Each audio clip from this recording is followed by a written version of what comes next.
Lo primero de todo, pediros disculpas porque ha habido una discrepancia entre el horario que ponía en el programa y el horario de la convocatoria que habéis recibido. Bienvenidos todos a esta nueva tarde de salud laboral, organizada por la Sociedad Catalana de Salud Laboral en colaboración con la Academia de Ciencias Médicas. El título de la sesión de esta tarde es Alimentación y actividad física, las otras vacunas de 2021. Quizá os estáis preguntando de por qué hemos puesto este título, ¿no?, a la tarde cuando hablamos de alimentación, actividad física, vacunas. Bueno, pues porque, como todos sabemos, las vacunas es la medida preventiva más eficaz de todos los tiempos y la que nos va a ayudar, y todos esperamos, a salir de esta situación de pandemia debido al coronavirus. Pero también tenemos otra pandemia en nuestra sociedad, una pandemia silenciosa, que es la obesidad, para la cual también tenemos medidas tan preventivas como las vacunas en el caso de las enfermedades infecciosas. Y es trabajar una alimentación saludable y realizar una correcta actividad física. Además, estos dos hábitos los tenemos que trabajar de forma conjunta, tal como dice la bibliografía, para tener un beneficio exponencial. Promover hábitos de vida saludables entre los trabajadores ayuda además al bienestar psicológico y a reducir las alteraciones de la salud mental, que es otra de las pandemias a la cual nos podemos ir preparando que vamos a tener después de esta pandemia del COVID. Antes de dar paso a la primera ponente, simplemente comentar dos aspectos logísticos. Por favor, cerrar los micros y nos podéis realizar preguntas a través del chat. Por favor, identificarlas con una P para que a nosotras nos sea más fácil verlas. Las podéis realizar durante todas las ponencias o al final. Pues ahora sí, voy a dar paso a nuestra primera ponente. Ella es Loreto Rubio Oderit. Es licenciada y MBA en Administración y Dirección de Empresas por ESADE, máster en Dirección Pública, profesora colaboradora del Instituto de Gobernanza y Dirección Pública de ESADE y socia directora de Sinergia Evalue. Es un equipo especializado en liderazgo y gestión de escenarios y proyectos de gobernanza compleja. Loreto nos explicará cómo un equipo vinculado al Departamento de Salud Pública del Gobierno vasco se propuso cambiar la alimentación de Euskadi. Adelante, Loreto, y muchas gracias. Bueno, sobre todo muchísimas gracias a vosotras que habéis organizado esta sesión y me habéis invitado a participar compartiendo. Os tengo que decir, una de las experiencias que para mí han sido más enriquecedoras, positivas y que mejores resultados ha tenido, ¿vale? Porque, de hecho, el plan de alimentación, la estrategia del plan de alimentación saludable del País Vasco está no solo obteniendo grandes resultados, sino además merecidos reconocimientos y premios. Y yo estoy metida en eso, a pesar de no estar dentro del gobierno, porque, como decías, trabajamos en escenarios de gobernanza compleja, que significa básicamente que hay que poner de acuerdo a muchísima gente que piensa diferente, que actúa diferente, que tiene intereses diferentes, ¿vale? Y que tiene en el día a día que resolver cosas diferentes. Pero claro, ¿qué pasa cuando tienes un problema de una magnitud enorme y los necesitas a todos? ¿Vale? De eso se trata. Bueno, pues de hecho el pequeño, digamos, equipo que yo dirijo desde hace muchos años, estamos en políticas públicas ayudando a lo que llamamos proyectos marrón. Cuando nos llegan a la mesa un proyecto marrón, diría, ¿ahora qué hago? ¿Vale? Pero nosotros solo ayudábamos porque, de hecho, y a mí sí que en el contexto en el que estáis vosotras y me habéis trasladado, es un contexto muy específico. 4 profesionales ponen en marcha un proceso de cambio de todo un país. Y esto creo que merece la pena que yo lo resalte más allá del ámbito de la alimentación saludable, porque creo que todos nosotros podemos traccionar grandes cambios. Estos 4 profesionales serán básicamente el equipo de seguridad alimentaria del País Vasco. El equipo de seguridad alimentaria del País Vasco, las personas que dirigen la seguridad alimentaria llegan a la conclusión que en el País Vasco han hecho toda la labor que tenían que hacer, que la seguridad alimentaria está en marcha, ¿vale? Y que por lo tanto los mínimos, digamos que todo lo que se podía hacer ya está hecho y lo que queda en las toxificaciones que se dan casi ya porque es que no puedes eliminar el riesgo, ¿vale? Y empiezan a pensar que han de trabajar en un tema que sea realmente importante. Y se plantean justamente lo que has dicho tú, ¿vale, Sonia? Que no puede ser. Tenemos como ámbito sanitario un reto mayúsculo, que es que en unos años sabemos que no hay administración ni gobierno que pueda sostener los gastos derivados del sobrepeso, la obesidad y las patologías cardiovasculares. Pero no en Euskadi, sino en el mundo en general, ¿vale? O sea, llevamos un ritmo aceleradísimo en relación a los índices de sobrepeso y obesidad, índices que no habíamos tenido en la historia de la humanidad y que además son un factor clave para otras cosas que producen exactamente patologías muy graves de carácter cardiovascular. Entonces, esta gente se propone, os voy a compartir una proyección para que podamos ir siguiendo algunas cosas que considero que pueden ser interesantes, que es que nos ponemos en marcha trabajando, nosotros ya nos conocíamos, ¿vale? Nos ponemos en marcha a decidir, dice, bueno, pero ¿quién cambia la alimentación de un país? ¿Quién cambia la alimentación de un país? Y lo primero que hicimos fue identificar los 50 agentes que pueden cambiar la alimentación de un país, ¿vale? Perdona, Loreto, no se ve el modo presentación, ¿eh? Ahora sí. Ya está. Vale. Al final resulta que cuando tú quieres provocar cambios importantes, os lo digo porque yo trabajo en gobernanza, os estaré contando cosas de alimentación saludable, pero de cómo llevar a cabo procesos de transformación en vuestras organizaciones, ¿vale?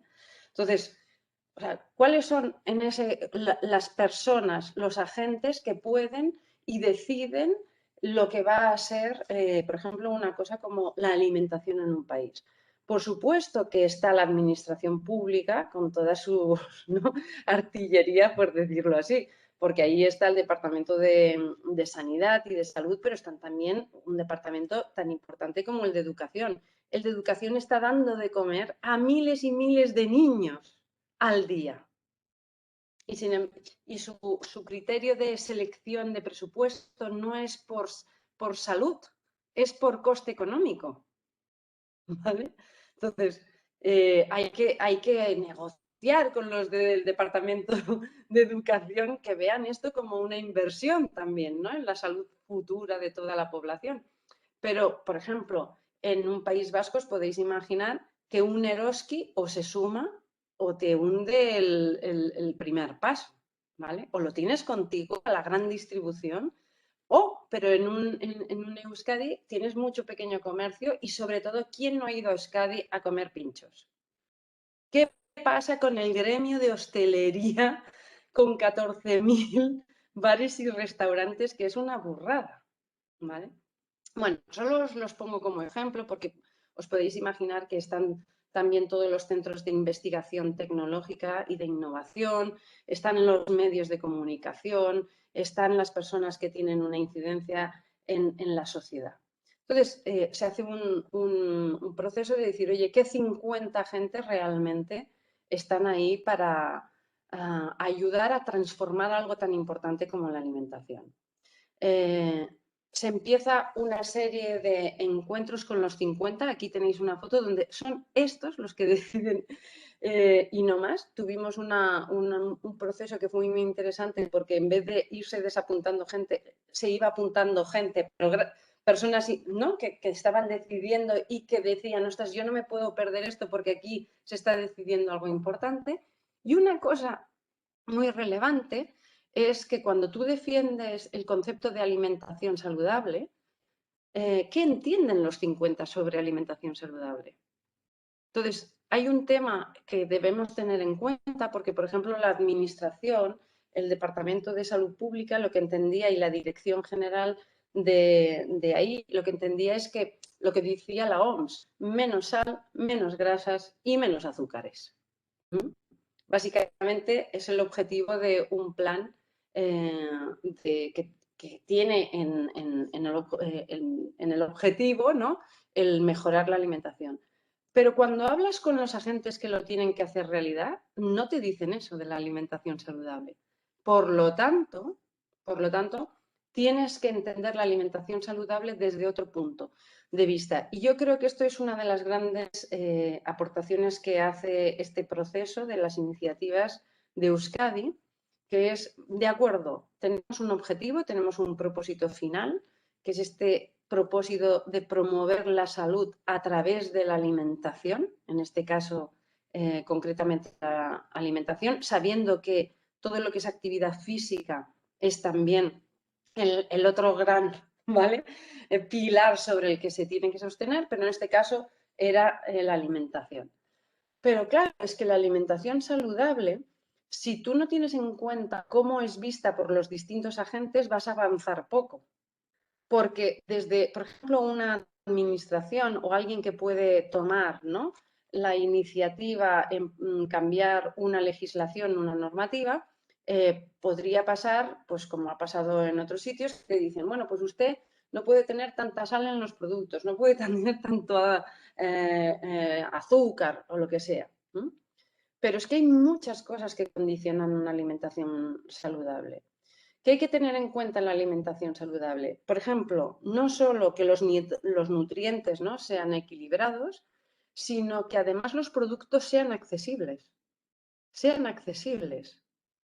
Porque si el producto no es accesible, aunque alguien quiera alimentarse saludablemente, no va a poder, ¿vale? Entonces, os voy poniendo cosas como ejemplo. Sabemos que la población que trabaja en oficinas y la población que está en hospitales y la población que está en universidades tiene cada vez más acceso a la alimentación a través de las máquinas vending. Si las máquinas vending no tienen productos de alimentación saludable, es imposible que cambiemos eso. Por lo tanto, tú puedes decir que hay que comer más fruta y más verdura, pero si la fruta y la verdura no están en las máquinas vending, es muy difícil, ¿vale? Lo digo porque es un aspecto que se trabajó bastante en el ámbito laboral, ¿vale? ¿Cómo hacemos que el acceso a la alimentación saludable sea cómodo? También es verdad que nosotros cada vez tenemos el hábito de comer de una manera más individualizada. Si el producto individualizado es muy caro, la gente no accede a él, ¿vale? Si te hacen porciones para ti, que son, ¿no?, porciones de fruta, de verdura, de pescado, de lo que quieras, individualizadas y son muy caras, no accedes. Por lo tanto, a veces no se trata tanto de la calidad de nutrientes de lo que estamos comiendo, sino que tengamos que ayudar a un acceso a esos productos. Pero claro, en un contexto como el nuestro, es muy importante y que tengamos nosotros vivimos en una zona del planeta donde tenemos una cantidad de productos bastante importante y lo que nos interesa es que haya una combinación equilibrada en todo eso. Como ya sabéis, y yo no os digo nada que no sepáis, no es lo mismo el equilibrio de, por ejemplo, de alimentos que tiene que tener una persona joven o deportista, una persona mayor, una persona que está embarazada, etc. Entonces, las estrategias que se tenían que llevar a cabo no solo tenían que ser sobre el producto, sino también sobre la combinación y la proporción de esos, cómo ayudamos a que la combinación y la proporción sea la adecuada. Pero aquí vienen los vascos, ¿vale?, y generan una tercera dimensión, que para mí es extraordinaria, porque tú cuando buscas en cualquier web, ¿no?, qué es la alimentación saludable, no aparece algo que determina muchísimo que una población, un colectivo, se pueda alimentar de forma saludable, que es cuáles son sus usos y costumbres. ¿Cuáles son sus usos y costumbres en la elaboración y cuáles son sus usos y costumbres en los momentos de consumo? Y resulta que una de las cosas que se vio en el proceso es que mucha gente no se alimenta saludablemente porque las elaboraciones no son buenas.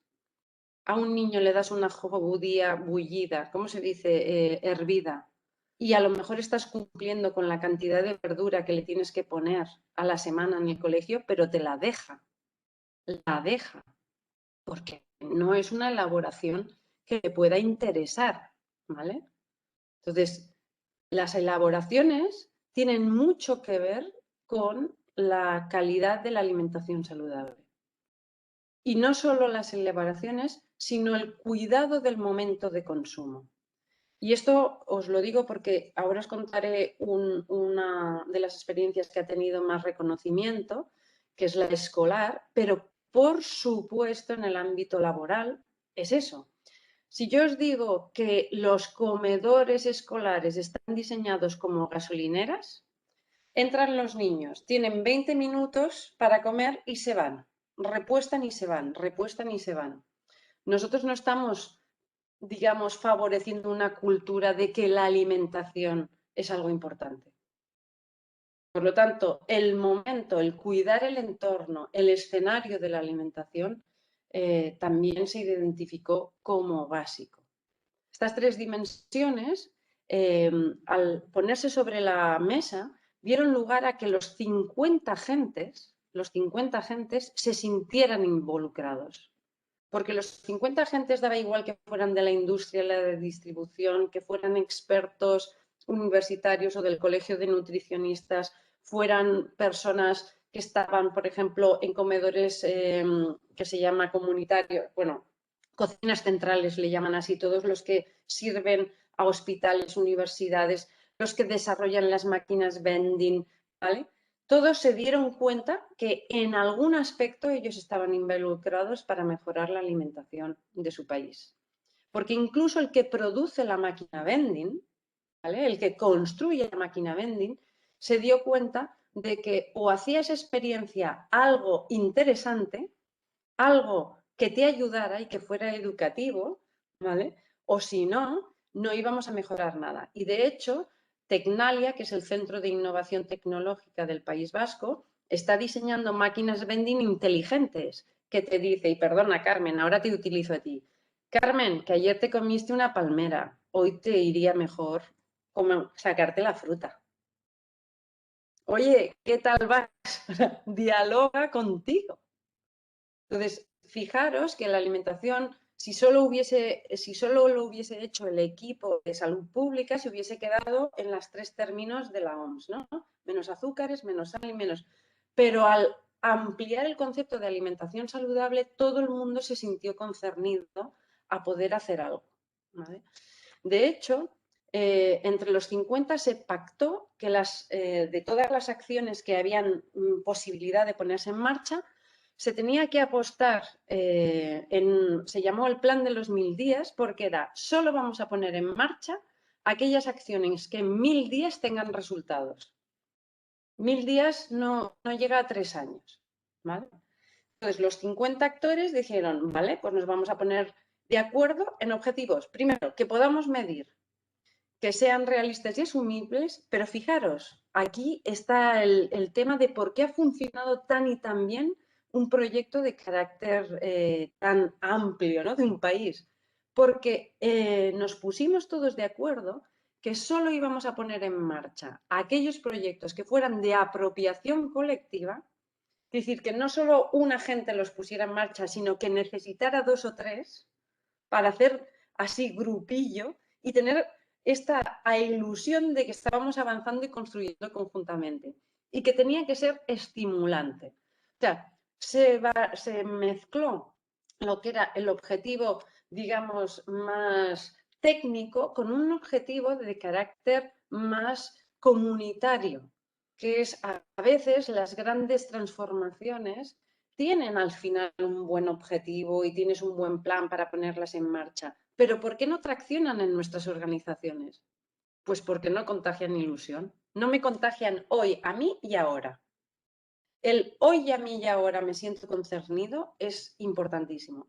¿Cómo conseguimos que hoy a mí y ahora se concernieran los distintos agentes? Bueno, porque teníamos unos datos brutales, teníamos un documento que nos hablaba de la obesidad, de las patologías cardiovasculares, de cómo estaba el País Vasco en todo esto, pero había unos datos que para los 50 agentes fue como, ¡guau! Nos hemos quedado atónitos al conocerlo. Toda la gente se quedó alucinada, pero os digo todos los 50, imaginaros, todos los que representaban al gremio de hostelería, los que representaban a la distribución, los que representaban a comidas, a los comedores colectivos, el colegio de nutricionistas, o sea, todos en general, los medios de comunicación que participaron, ¿vale? Que más del 50% de la juventud de Euskadi no consume fruta diariamente. Pero es que el 82% de la juventud no consume verdura. Y solo que el 90% no cumple ninguna de las normas NAO de alimentación saludable. Esto a la gente le llegó al alma como decir, ¿cómo puede ser que la juventud que tenemos ahora esté tan mal? O sea, porque tenemos unos índices, pero es que vamos a ir mucho peor, ¿vale? Y aquí teníamos, bueno, los datos de consumo de azúcar, de sal y de grasas, ¿no? que se están dando. Por ejemplo, el azúcar 50 gramos cuando lo recomendado, hay 100 gramos cuando lo recomendado son 50. Y, y yo qué sé, y todo lo que tenéis aquí, ¿vale?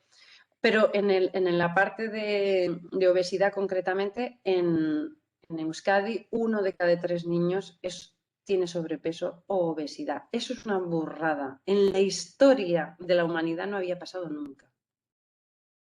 Y los índices que tenemos van a más. 1 de cada 3 personas adultas hipertenso y 1 de cada 2 con colesterol.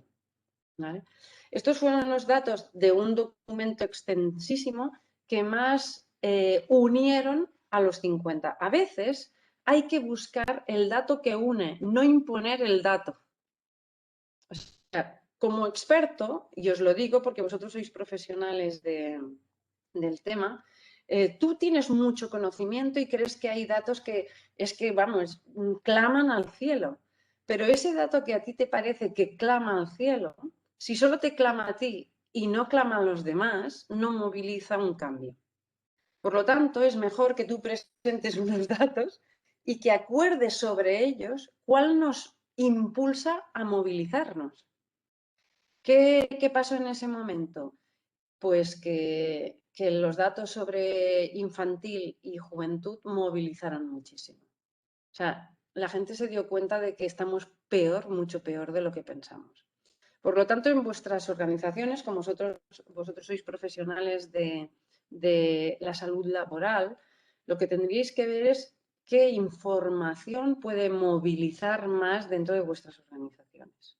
En este caso, como era la visión sobre un país, lo de los niños y jóvenes fue muy importante. A partir de ahí, entenderéis que el plan de los 1000 días tenía un objetivo prioritario.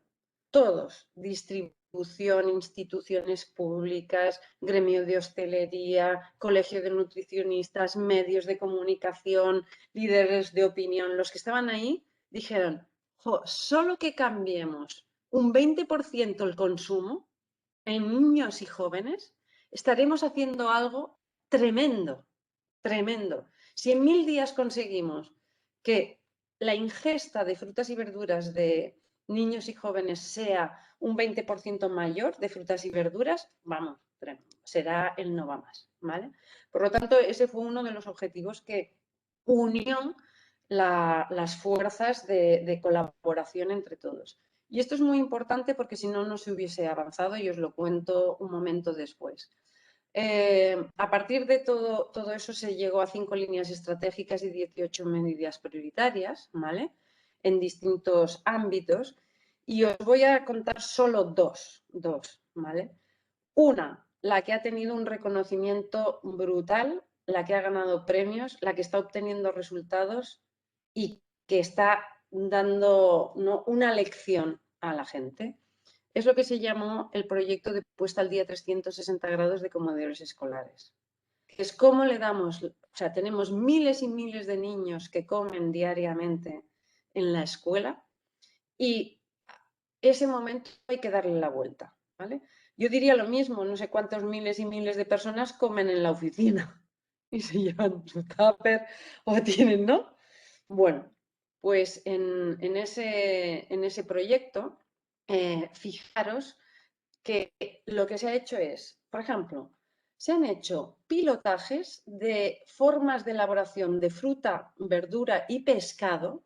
Se han hecho pruebas, testeo de cuáles son las elaboraciones que los niños se comen más, para luego escalarlas, ¿vale? Porque si tú, es lo que decías, si tú pones una judía verde, no se la come nadie, ¿vale? Así, hervida. Pero es que el pescado, por ejemplo, tiene grandes problemas en un comedor escolar.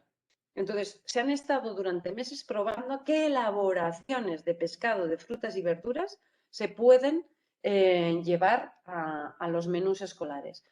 No solo eso, se han cambiado los pliegos de contratación para que incluyan no lo que pone en la estrategia NAOS, que es cantidades, sino elaboraciones.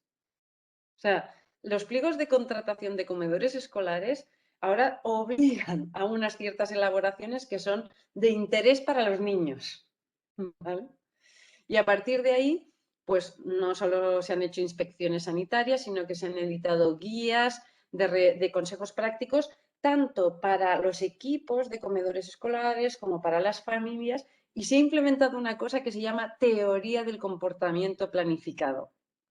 A los niños se les ha dado unos objetivos y unas recompensas, ¿vale?, por entrar en un proceso donde ellos han estado aprendiendo a alimentarse correctamente. Se han hecho fichas didácticas, se han hecho actividades de difusión y, por supuesto, se han elaborado sistemas de indicación para ver que eso estaba mejorando realmente y que en 1000 días eso se ha podido hacer. Claro, ha sido un trabajo conjunto, como os pongo aquí, de quien lo ha hecho posible, pues, hombre, el Departamento del Gobierno Vasco, el Salud y Educación, juntamente la universidad, las empresas de catering, los colegios, los centros de innovación, las empresas de comunicación, todas han estado activándose en el proyecto, ¿vale? Ahora, otro proyecto que ha sido estrella es el apoyo a los profesionales de la salud. Una de las cosas que los 50, además fue muy interesante ver cómo personas que no tienen nada que ver, como profesionales de la sanidad, se dieron cuenta en el proceso que los profesionales de la atención primaria sabían poquísimo de alimentación. Hipócrates ya decía, ¿no? Haz de la alimentación, ¿cómo era? De tu medicina. Bueno, no me acuerdo de la frase, pero venía a decir eso, ¿no? Y entonces decir, ¿cómo puede ser que gente, ¿no?, que ha firmado el juramento hipocrático no utilice la alimentación como medicina prescriptiva? Entonces, que sepáis que en Euskadi se puso en marcha este otro proyecto, otra línea estratégica, que era, vamos a ponernos de acuerdo en todas en lo que son las pautas generales de alimentación saludable, y a partir de ahí vamos a hacer un proceso de formación de todos los profesionales de la salud de atención primaria para que lo tengan como opción prioritaria. Y esto ha sido un trabajazo brutal entre todos los departamentos, el colegio de nutricionistas, los distintos agentes que estaban involucrados. ¿Tengo 2 minutos más o ya me lo he cargado todo? ¿3 minutos? ¿2? Vale. Yo solo os quería decir una cosa. La alimentación saludable, por supuesto que es uno de los 2 grandes pilares para hacer frente a lo que nos viene a futuro. Pero también un pilar es cómo nosotros afrontamos los procesos de transformación. Porque estos procesos son de pelearse muchísimo, muchísimo. y no hay que morirse en el intento. Y entonces yo lo que os puedo compartir es lo siguiente. Os vais a encontrar personas tóxicas, personas que siempre están en contra de lo que vosotros proponéis. ¿Qué hay que hacer? La mayoría de nosotros nos dicen los libros de autoayuda que hay que apartar a los tóxicos porque se te comen la energía. Bueno, si estás en tu organización, la mayoría de los tóxicos tú no los puedes apartar. Están como si fueran funcionarios de carrera ahí. No hay manera de sacarlos de ahí. Por lo tanto, no puedes apartarlos. Los tienes que fagocitar. Y no hay nada como estar muy convencido, tener buenos datos, ir acompañado de gente que cree en ti, ¿vale? Y que cree en lo que estás haciendo. No se puede apartar a los tóxicos, no es una buena estrategia. Hay que convencerlos, pero no directamente, sino ponerse a trabajar y demostrarles que no tenían razón, ¿vale? Se habla mucho de que estos proyectos que han de transformar tanto tienen que ser proyectos de liderazgo distribuido. Si los gestas bien desde el principio, eso funciona. Yo, ¿cómo sé que funciona? Que yo estoy promoviendo la alimentación saludable en mi organización, pero he tejido red. Porque cuando se rompe un nudo, viene alguien y lo arregla. Mirad, cuando se acabó el plan de alimentación saludable, resulta que el Departamento de Salud había comprometido unos $500.000 para poner en marcha el plan. Justo al cabo de, pues no sé, dile 1 mes y medio, 2 meses de la puesta en marcha, o sea, se había acabado la reflexión y se pone en marcha. Llega un momento de vacunación de verdad, y se gasta todo en la gripe en ese momento. El gobierno vasco no tiene más remedio que todo el presupuesto que tenían para poner en marcha el plan de alimentación saludable, redireccionarlo hacia las vacunas. Y tú dices, mierda, ya se nos ha ido al traste todo el plan. ¿Sabéis qué pasó? Pues que los 50 estaban tan involucrados que fueron como si fueran a escote. Pues Eroski puso no sé qué, el departamento de agricultura puso la otra parte, el departamento de Osakidecha puso no sé qué, el departamento de educación, los del colegio de nutricionistas hicieron tal, los medios de comunicación pusieron lo suyo, no cobraron ni un duro de nada. ¿Vale? Cuando has generado realmente esa visión conjunta, se demuestra que el liderazgo distribuido es una de las mejores armas. No vayáis en solitario, no vayáis en solitario, porque entonces es muy difícil reparar cualquier rotura que se tenga en el proceso. Para que eso pase tiene que haber un propósito trascendente, relevante, que la gente realmente quiera y entienda que merece la pena. En este caso era el tema de los jóvenes y los niños. Y luego en los procesos estos se genera una frustración tremenda porque avanzas y retrocedes, avanzas y retrocedes. Y eso es importante, ¿no? El que te estás planteando un reto que es mayúscula, o sea, que toda la organización en la que tú estés se alimente saludablemente es un reto mayúsculo y por lo tanto vas a tener momentos de gran frustración porque parece que avanzas y luego tiras para atrás. Yo tengo un motor y es lo último que os quería decir, que es el ser rebelde. Os tengo que decir que la gente me encanta la gente rebelde con causa. Lo siento mucho por James Dean, que era un rebelde sin causa, pero tiene mucho más futuro la gente rebelde con causa. Porque transmites una convicción, transmites una ilusión, transmites, ¿no? Si os creéis que realmente, y esto lo digo en general, no solo por la alimentación saludable, por promover la alimentación saludable como algo necesario, pero todo aquello en lo que vosotros realmente creáis, pues tiene mucho de contagio si se transmite también ese punto de rebeldía contra el sistema. vale, las cosas están así y parece que no podamos hacer nada, pero no es verdad, no es verdad. Siempre hay alguna forma de atacar el sistema. Y yo lo que conozco, y como os digo, me dedico a temas de gran complejidad, es que las grandes transformaciones siempre han venido de un lateral, nunca desde el centro. En la historia de la humanidad, las transformaciones no han venido desde la autoritas, desde la potestas, quiero decir, sino desde la autoritas. Y la autoridad la puedes tener desde un lateral. No hace falta que estés en el comité que toma decisiones y si no estoy ahí, nunca podré cambiar nada. Por lo tanto, os animo a que sí, que tengáis en cuenta que la alimentación saludable es un reto para todos y que hay que encontrar caminos para darles vía de salida en todas las organizaciones. Muchísimas gracias, Loreto. Cuando me explicaste tu plan por primera vez, me emocioné. Ahora que me lo has explicado extensamente, sigo doblemente emocionada. Me ha encantado. Muchas gracias, de verdad que muchas gracias. Además, me quedo con una frase que has dicho, lo de buscar el dato que une, no imponer el dato. Me ha gustado Sí, mucho, porque además la voy a utilizar en mi ámbito. Muchísimas gracias. a Vamos a vosotros. dar paso a Sandra Nogués Recasens, que nos va a hablar de la otra vacuna. Loreto nos ha hablado de la parte de alimentación, que como ella bien nos ha dicho, haz de la alimentación tu medicina, comentabas, por supuesto es una primera vacuna, pero vamos a poner la segunda dosis, vamos a poner la segunda vacuna con la actividad física. Sandra Nogués os decía que es licenciada en psicología por la Universidad de Barcelona, tiene el posgrado en psicología emocional. Además, está certificada en psicología deportiva por la Universidad Internacional de California.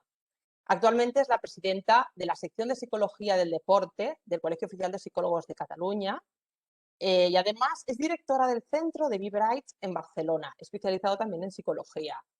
Su ponencia se titula El deporte aumenta tu potencial y además es un placer poder presentarla porque también es mi segunda vacuna. O sea, ahora veréis reforzado todo el tema sobre la salud y la prevención que tanto estamos encima de ello. Gracias, Sandra. Gracias, Carmen. Gracias también por haberme invitado. Es un honor estar aquí con vosotros y vosotras. Y bueno, para mí hablar del tema del deporte como una vacuna, yo creo que es fundamental porque estamos como muy acostumbrados a buscar, ¿no?, esas ayudas en cosas que parece que no tengamos tan cerca, ¿no? El deporte es un medio que nosotros, psicológica como psicoterapia, utilizamos como coterapia. Estoy explicando, ahora en un ratito comparto la presentación, pero os iré explicando por qué es tan importante, qué moviliza en nuestro cerebro, en nuestro cuerpo y por qué lo hemos de utilizar como una herramienta. Y para utilizarlo tenemos que ver la funcionalidad y los beneficios. Si no, no nos vamos a adherir a esa actividad como parte de nuestro tratamiento preventivo. Entonces, para mí es importante también destacar hoy que muchas veces entendemos que muchas conductas, sobre todo asociadas, hoy que hablamos también de alimentación, una parte tiene que ver también con el tema de las personas. Nuestra historia marca bueno, pues unos espacios de trauma, unas situaciones más complicadas que hayamos podido vivir y otras experiencias positivas. Y todo eso marca nuestra identidad y lo que somos. Y eso también marca esos patrones que hemos aprendido. Una persona que dentro de su autoestima contempla la práctica deportiva como un medio de ayuda, como un medio de salud, seguramente ahí ha tenido en su bagaje y en su historia emocional y en sus patrones personales algo que le ha podido ayudar a adherir a esa práctica. Pero todo, a mí me gusta hablar desde la psicología, es modificable. No porque yo hasta ahora me haya comportado, me haya cuidado de una manera, significa que no puedo modificar. Entonces, voy a compartir con vosotros la presentación.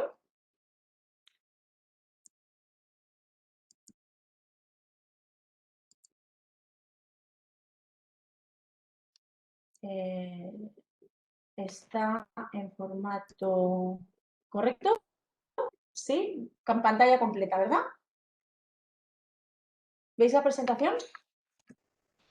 Sí, perfecto. Sí, sí. Perfecto, venga.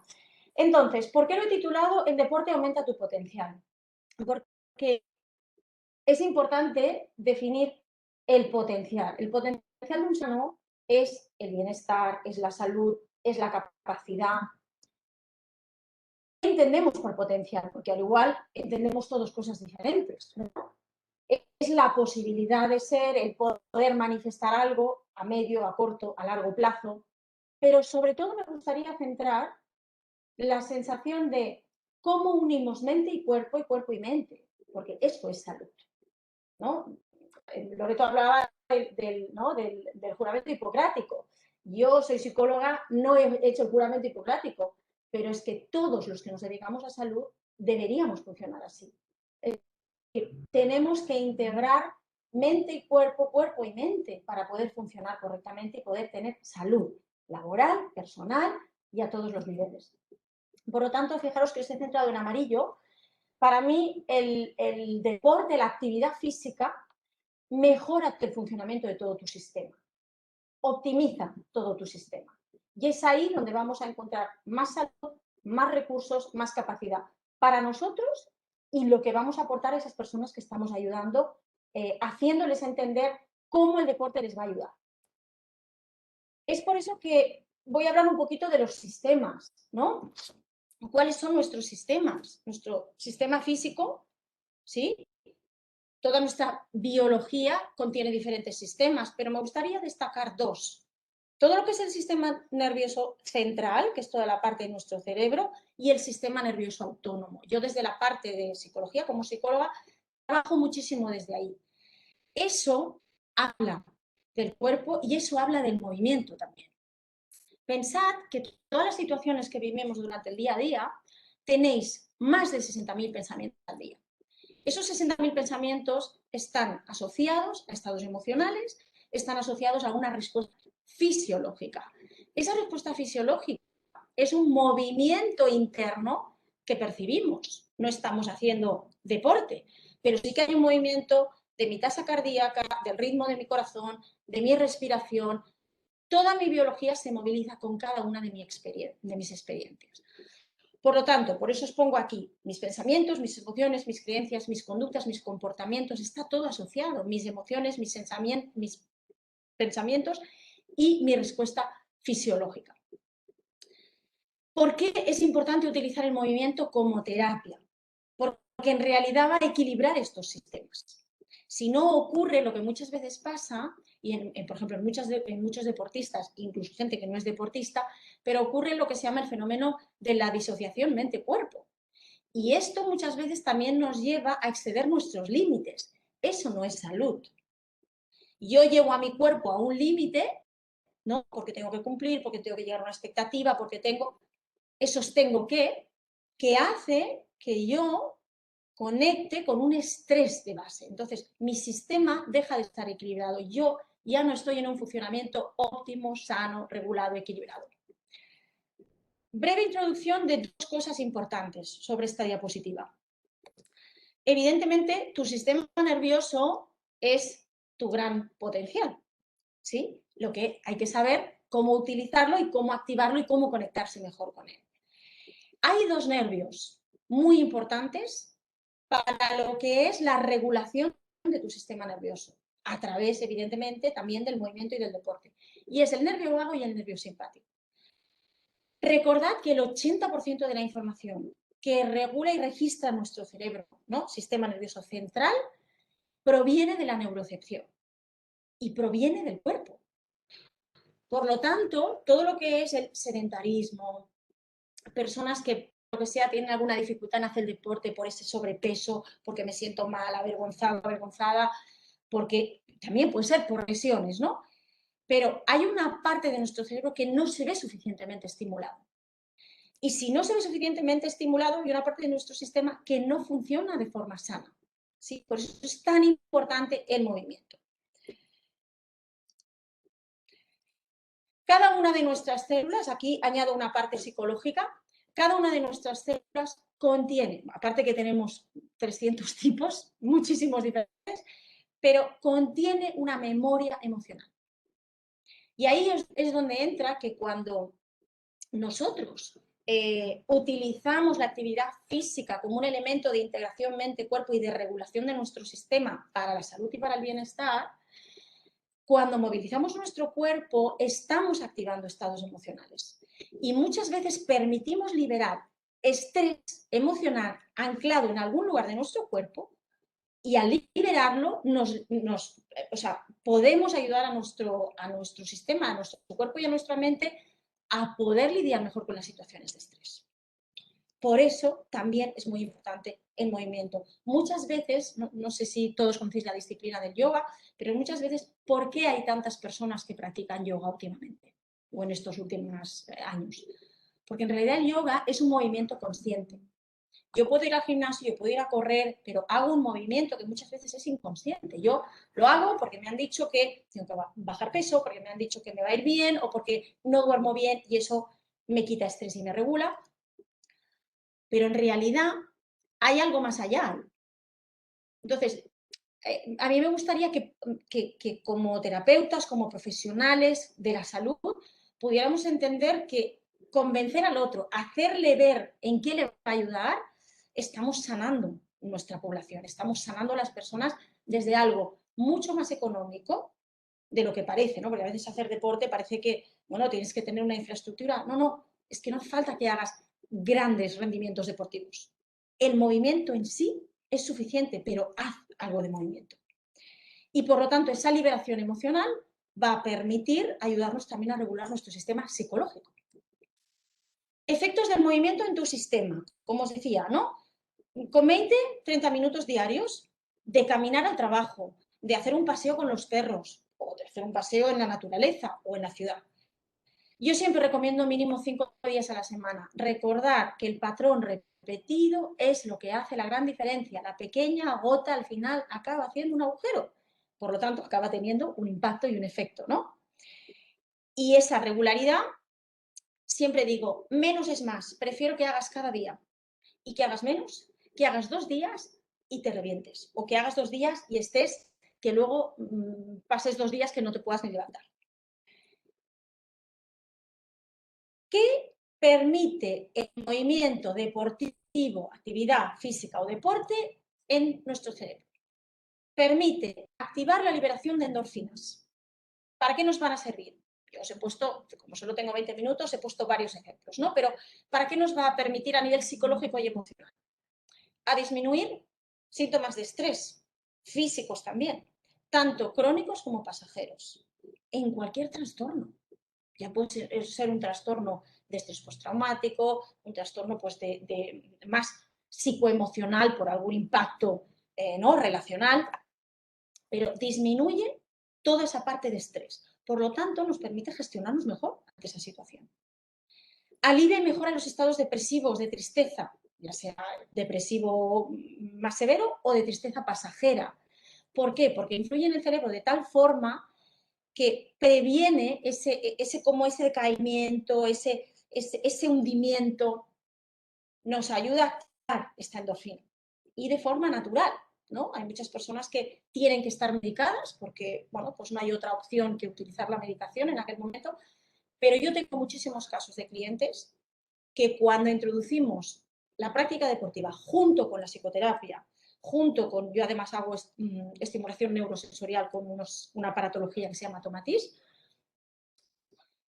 les cambia el estado de ánimo. Dicen, Sandra, es como que hay una parte de mí que es capaz de conectarse de otra forma diferente. Y es ahí donde la reparación del sistema emocional, del sistema fisiológico, ¿no? de toda la parte psicológica, se produce de una forma más acelerada, con lo cual aceleramos el proceso. También liberamos con el deporte serotonina, noradrenalina, dopamina. Vale, todo esto a nivel psicológico y emocional, ¿qué nos ayuda? Pues nos ayuda a regular todo el tema de las emociones. Las emociones las sentimos cada día. podemos sentir rabia, enfado, alegría, tristeza. De 0 a 10, pues cada día esas emociones estarán en una franja. No siempre estamos igual, pero la práctica regular del deporte te ayuda a transitar por las emociones sin unos altibajos. Es decir, en una curva más modulada. Por lo tanto, tus cambios son menores. La afectación de lo que te ocurre es menor y por lo tanto también tu vida personal se ve menos afectada. En tu vida personal eres una persona más estable. Aumenta la capacidad de controlar tus conductas impulsivas. Qué gran problema tenemos a día de hoy en nuestra sociedad con las conductas impulsivas y con la compensación de las conductas impulsivas. Evidentemente, ahí hay un trasfondo psicológico de la persona, porque ahí hay un trabajo también que el deporte no lo va a suplir todo, pero sí que ayuda muchísimo a regular. De hecho, hay programas especializados en adicciones que incluyen parte de la terapia como la terapia deportiva como una terapia. Incrementa tu capacidad de respuesta emocional, significa esa autorregulación, esa flexibilidad, ayuda a mejorar también en la gestión del dolor, el malestar físico y psicológico, sobre todo para problemas, por ejemplo, donde tiene que ver el dolor físico, como puede ser fibromialgia, ¿no? Entonces, el realizar el movimiento suave o incluso movimiento conducido con algún profesional, fisioterapeuta, ayuda a generar poco a poco este tipo de neurotransmisores y toda esta parte hormonal que necesitamos crearla, ¿no? Y genera un sistema más flexible, más resiliente. Y eso es lo que nos interesa, porque eso es salud. Eso es respuesta adaptativa.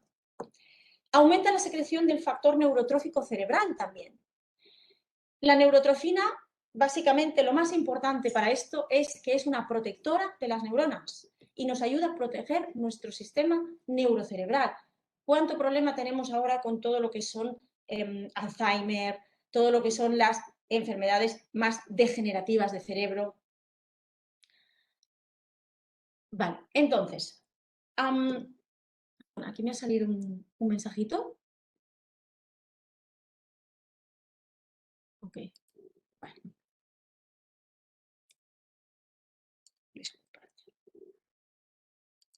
¿Alguien ha solicitado escribir en mis notas? Seguimos viéndola bien, Sandra, nosotros. Vale, Sandra, dele a Presentación, cancelar. lo vemos.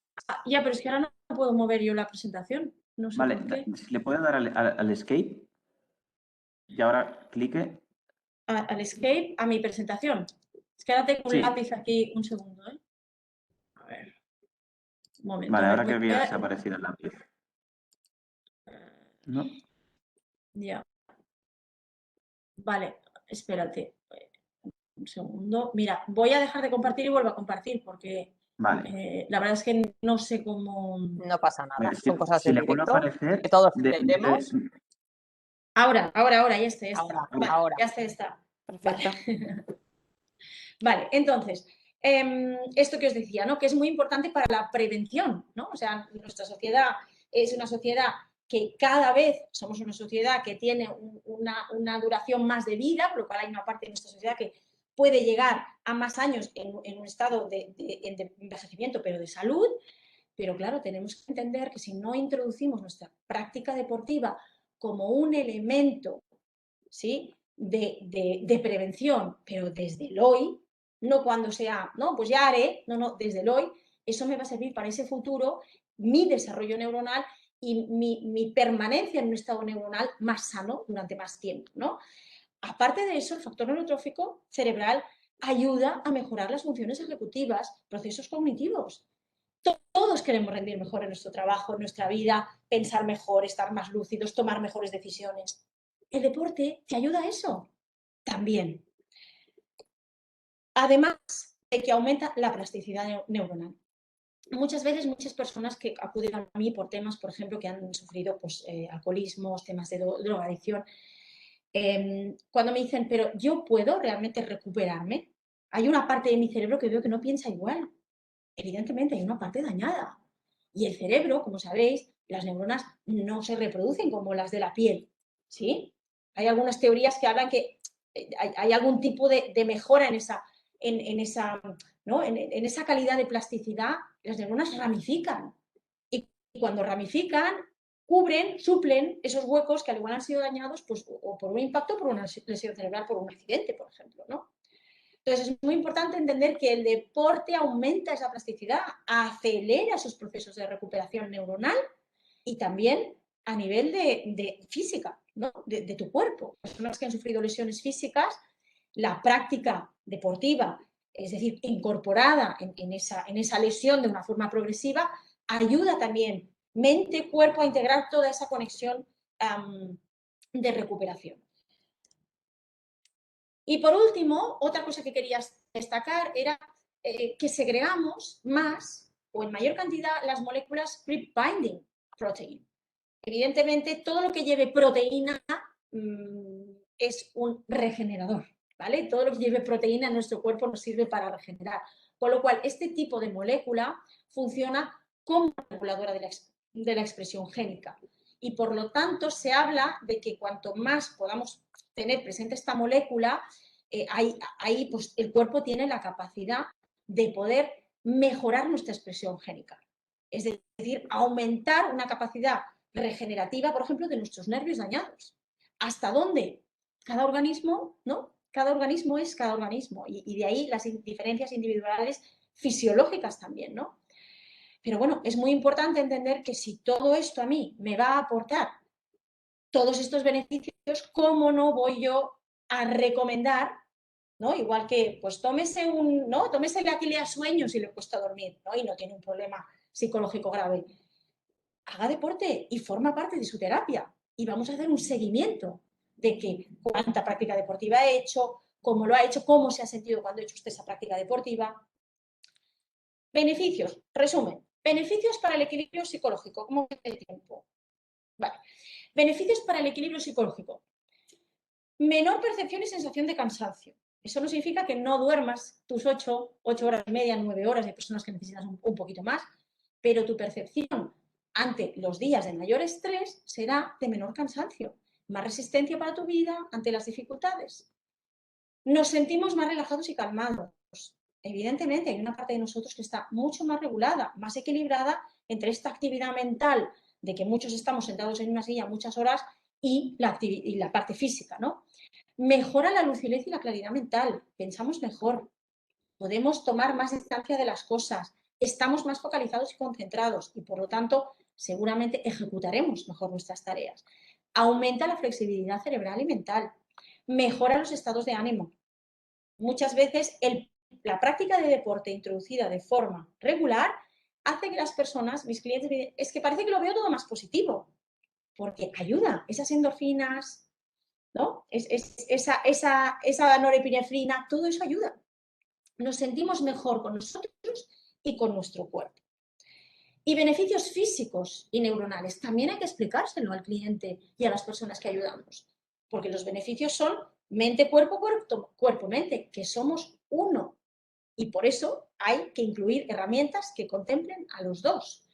La activación de los sistemas de neuroprotección fisiológica. Tú vas a estar más protegido neuronalmente. Por lo tanto, tendrás menos probabilidad de tener estas deficiencias quizás en un futuro. Mejora la función cognitiva global. Mejora las funciones ejecutivas de tu cerebro. Estimula la neurogénesis y la plasticidad. Ayuda a regenerar todo lo que son las lesiones neuronales. Pequeños golpes o fuertes golpes en la cabeza pueden generar micro lesiones que a veces no son detectadas porque uno se ha dado un golpe fuerte, se ha caído, por ejemplo, montando a caballo y si no has tenido un desmayo fuerte, a veces no te llevan al hospital a hacerte ninguna prueba, ¿no? Porque parece que respondes bien. Ahí hay micro pérdidas también neurocerebrales. Aumenta el crecimiento sináptico, mejora el aprendizaje y el rendimiento mental. Y esto es muy importante para las personas que estudian, ya sean opositores, o sea, para oposiciones, o ya sean estudiantes de cualquier edad. Podrán aprender mejor. El cerebro está más esponjoso para recibir el aprendizaje, incluso para todos los problemas de TDAH, ¿no? Es muy importante introducir esa práctica deportiva, incluido si es en familia, todavía mejor. Y yo ahora os hago una pregunta a vosotros, que os planteéis, ¿no? Yo os he explicado un poquito, resumiendo, porque con estos 15-20 minutos pues, ha sido como un resumen muy general, pero ¿a dónde te lleva a ti la práctica deportiva? Porque hay una cosa muy importante y es, si yo quiero transmitir a la persona que tengo delante, a la persona que quiero ayudar, que es necesario, que es importante, igual que descansar, hacer una práctica deportiva diaria o por lo menos 5 días a la semana, el primero que tiene que estar convencido, convencida, soy yo. El primero que tiene que hacer esa práctica soy yo, porque si no, todo se queda en teoría. Y las personas vibramos con el ejemplo del otro.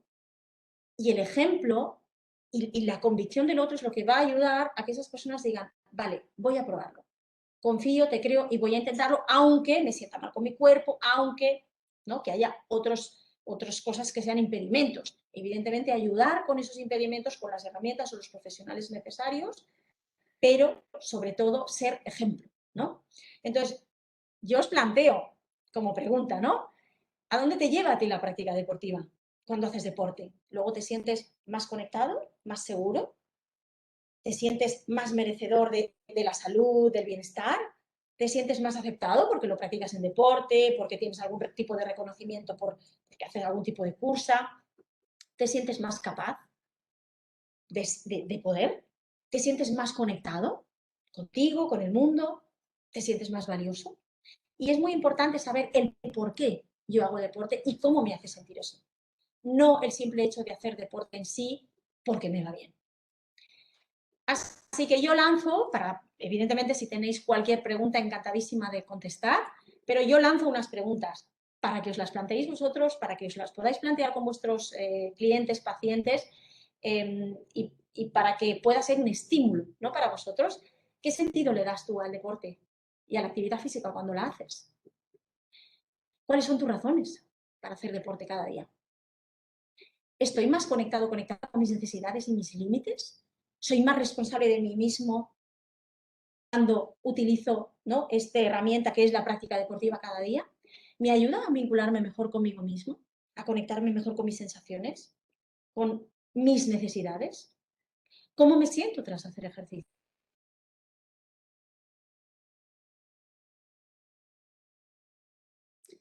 Un cuerpo no acostumbrado a hacer deporte va a resistirse, porque la resistencia es la respuesta normal al no hábito.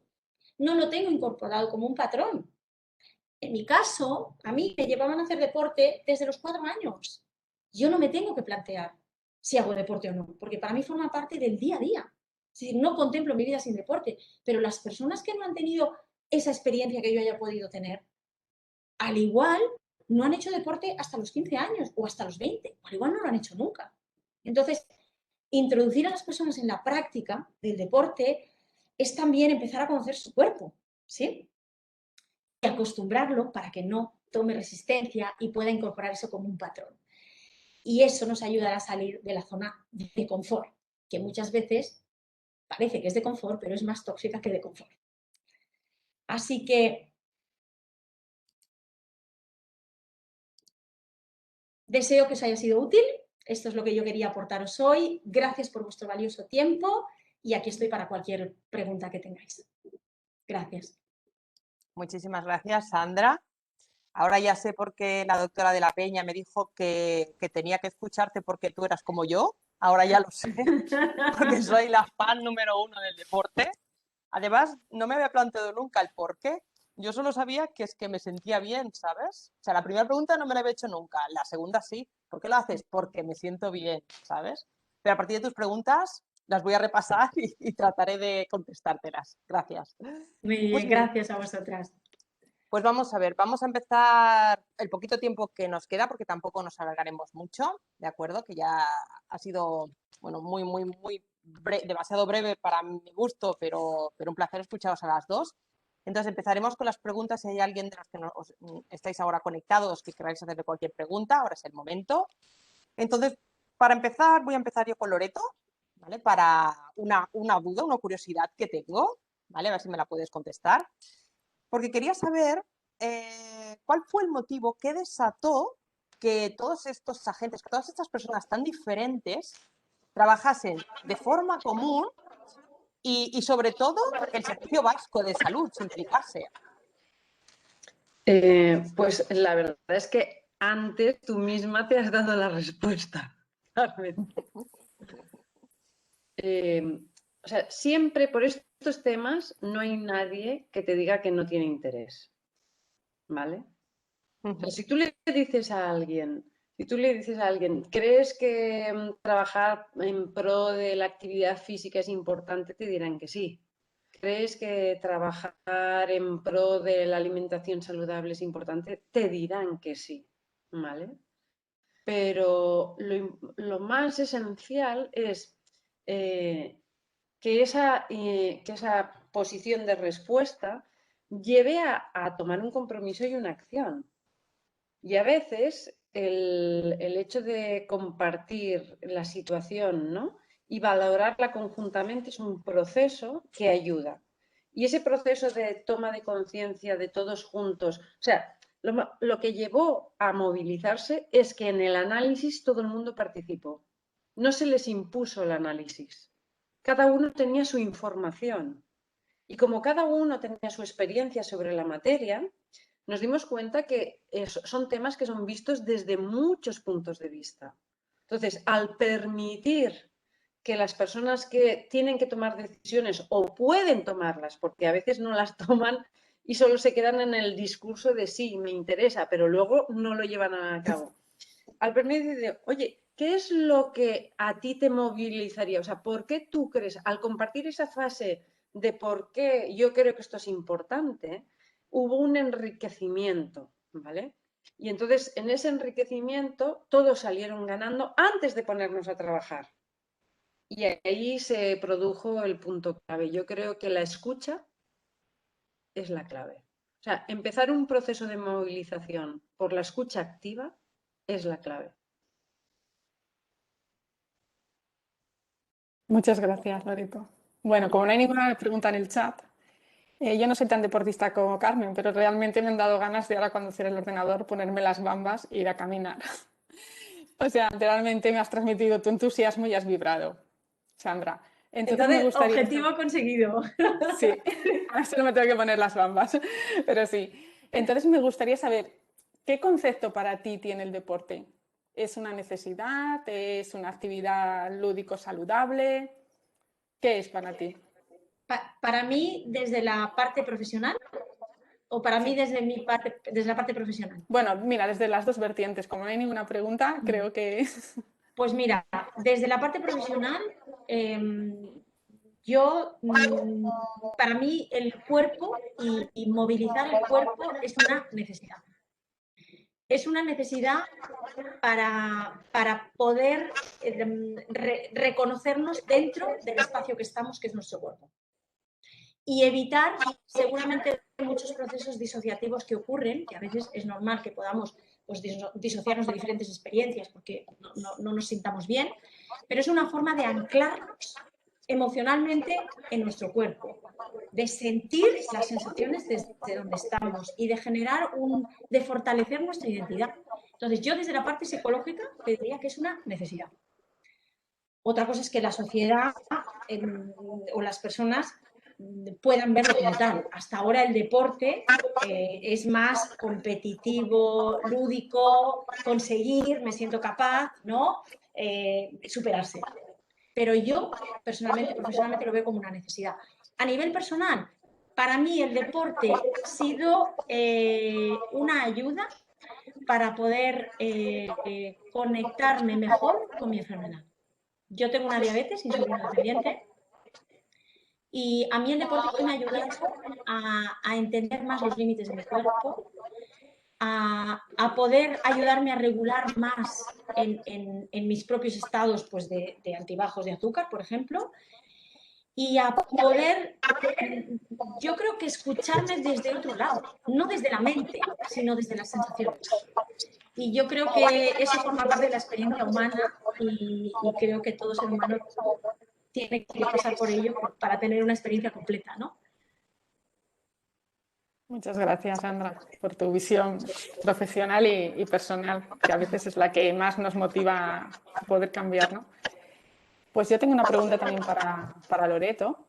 Me la explicarás, entiendo, muy brevemente, porque la magnitud de todo lo que se hizo me parece impresionante.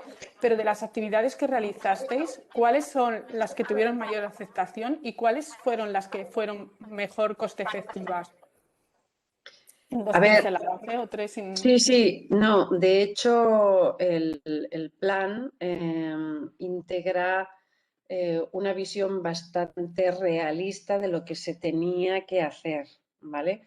Por lo tanto, cuando se decidió poner en marcha, ya se había decidido aquellas que eran coste efectivas, ¿vale? Todas las que se han puesto en marcha están teniendo muy buenos resultados. Entonces, os voy a comentar dos que suman a las otras dos. Se llegó a un acuerdo con todo el gremio de fournés, por favor, de panaderos, ¿vale? Para una rebaja del contenido de sal en el pan general del país. Esto es importante. O sea, que llegas, ¿no?, a uno de los alimentos que más extendido está en la población y que por lo tanto la rebaja del contenido de sal es importante. Y luego otro proyecto que se llevó a cabo de una manera espléndida en colaboración con el pequeño comercio, las grandes distribuidoras, los medios de comunicación, fue la difusión de los alimentos de temporada, verduras, frutas y pescados de temporada. Entonces, se ha hecho un trabajazo todos a la vez, o sea, los medios de comunicación haciendo referencia a eso, que tú llegaras a cualquier supermercado y te encontraras el de temporada marcado igual que lo veías en el medio de comunicación, comprabas el periódico y tenías la lista de lo que era el trimestre, la temporada, ¿vale? Entonces, coste efectivo brutal, porque el coste, como lo asumieron cada uno su parcela, ha tenido una repercusión en toda la población bastante importante. Gracias, Loreto. Muy bien. A ver, Sandra, que ahora se nos han animado en el chat. Me pregunta J. Rosello, una cosa que además nos ha pasado a todos los sanitarios en las consultas, que te dice la persona, mire, yo hago 5 días a la semana, durante 20 o 30 minutos me pongo a caminar, ¿vale? Y claro, ¿qué diferencia hay entre caminar rápido como deporte y pasear? ¿Me sirve simplemente el pasear esos 20 o 30 minutos? Bueno, gracias por la pregunta. Yo le diría lo siguiente, o por lo menos mi visión desde la parte psicológica, le diría lo siguiente. Lo que me interesa de esta persona, ¿qué es? Que se adhiera al caminar 20 minutos lento, o yo forzarla un poquito más a decirle que vaya rápido y que al igual experimente sensaciones, por ejemplo, no sé, me invento, si tiene obesidad, si no, si le cuesta respirar, o sea, tengo que quizás preguntar más qué está experimentando usted cuando camina lento y qué experimenta cuando camina rápido. ¿Hay algún impedimento que le haga sentir mal cuando usted camina rápido, por ejemplo? Porque lo que queremos es la adherencia, y la adherencia es, si camina lento y camina cada día, o sea, más suave y camina cada día, quizás dentro de 2 semanas, ¿qué tal si aumentamos un poquito el ritmo?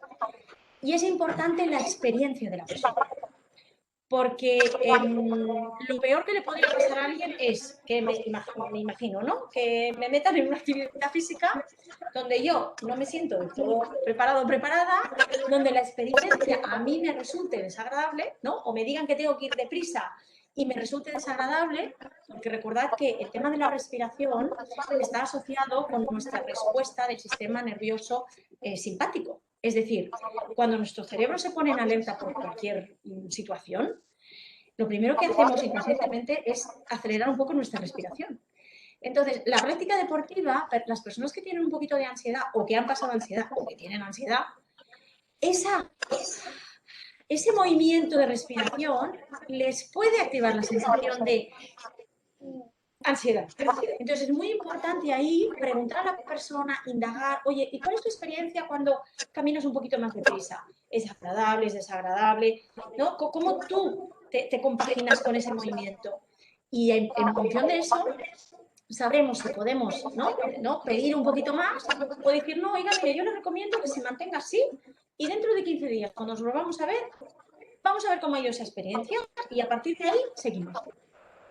Porque lo importante es que la persona se adhiera desde la tranquilidad, desde el estoy segura, desde el estoy tranquila, desde el puedo hacerlo.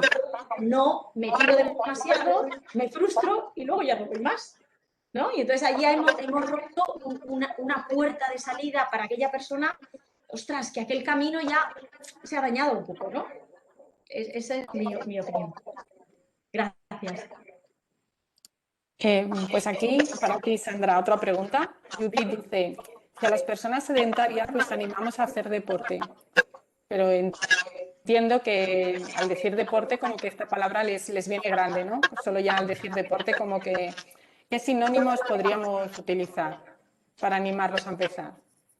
Interesante, esta pregunta me encanta porque además es verdad que la palabra deporte parece que vayas a hacer alta competición, ¿no? El deporte es como que, wow, tengo que comprarme las mejores bambas, estoy súper entrenado, una camiseta de estas transpirables. No, no, no, no. Vamos a hablar, por ejemplo, de, ¿no? Vamos a movilizar el cuerpo, ¿no? Vamos a fluir con el movimiento, ¿no? Y introducir a la persona y decir, de forma natural, ¿qué crees que necesita tu cuerpo? ¿Estar estático o movilizarlo? ¿No? Pues vamos a intentar escuchar esa movilidad de tu cuerpo, porque si tienes pies, ¿no? Es para moverlos. Las piernas se utilizan para moverse. Entonces, vamos a movilizarnos. Yo sería como el sinónimo que utilizaría. Vamos a mover el cuerpo y a sentir qué pasa con tu cuerpo. Incluso decir, vamos a sentir cómo te sientes cuando te mueves, ¿no? Porque al igual a la persona le suena más a voy a sentir que no me voy a mover, ¿no? Entonces al igual parece como hasta psicológicamente más agradable, ¿no? Muchas No sé gracias. si he contestado suficiente, si no, Vamos a ponerlo en práctica a ver qué ocurre. Bien, pues yo pienso que ya lo podemos dejar aquí. Muchísimas gracias, Loreto, por tus aportaciones en cuanto a alimentación. Muchísimas gracias, Sandra, por la parte deportiva en psicología. Muchísimas gracias a las dos. Y a todos los que nos habéis escuchado, pues esperamos que os haya gustado muchísimo estas dos estupendas ponentes. Os esperamos dentro de un mes. Muchas gracias. Gracias a vosotras, de verdad, encantada.